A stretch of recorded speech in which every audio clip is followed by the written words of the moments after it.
Je suis née ici et j'ai grandi à Saint-Paul, mais j'ai eu cette envie de revenir dans la nature. Et c'est en arrivant sur le site, en fait, c'est en arrivant à Cilaos que je me suis rendu compte qu'il y avait des choses à faire dans le domaine botanique.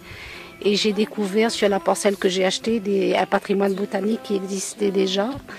Et c'est à ce moment-là que je me suis dit, il faut que je mette toute cette richesse en avant et faire connaître ce patrimoine botanique qui est très riche ici à Cilaos. Dans ce jardin, vous allez trouver des plantes endémiques, des plantes indigènes. Alors vous avez plein de plantes qu'on trouve un petit peu dans les hauts, dans les forêts primaires.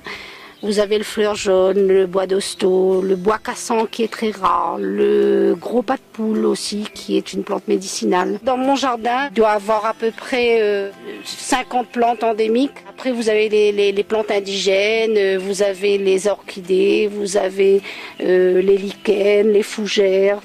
En tout cas c'est très riche. J'essaie d'intéresser surtout les gens, de faire connaître mes plantes, mais surtout intéresser les gens et puis de raconter une histoire tout le long de ma visite. Ici vous avez une petite orchidée sauvage qu'on appelle Faham, ça veut dire qui sent bon. C'est un mot malgache. Elle est surtout utilisée pour aromatiser le rhum arrangé. On la trouve sur les marchés. Pourtant c'est une plante qui est protégée par arrêté ministériel.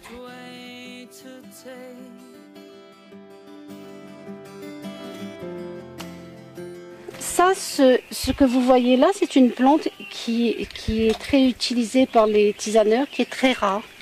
On appelle ça le bois cassant. Pourquoi on appelle bois cassant? Parce que ça se casse facilement.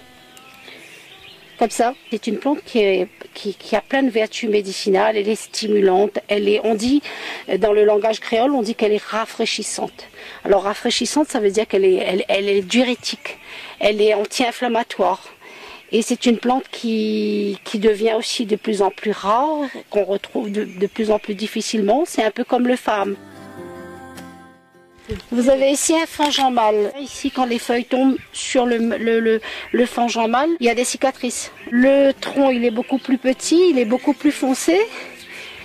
Et la feuille, ici, vous voyez, il y a un rachis, 2 rachis. Donc, on dit que la femelle est tripénée et le mâle est bipéné. C'est comme ça qu'on fait la différence entre les deux.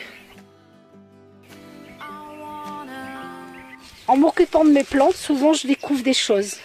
Là, je découvre des nouvelles plantes qui poussent. Là, par exemple, vous avez une petite marguerite folle qui vient en plus mettre un plus dans ce petit massif. Là, regardez, moi j'avais mis un phaham et là, vous voyez, la nature a fait pousser là des petites fleurs comme ça dessus.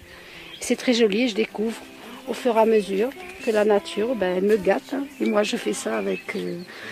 En fait c'est, comme je disais, c'est pas un travail, c'est un plaisir. Ça me détend, je m'amuse dans mon jardin.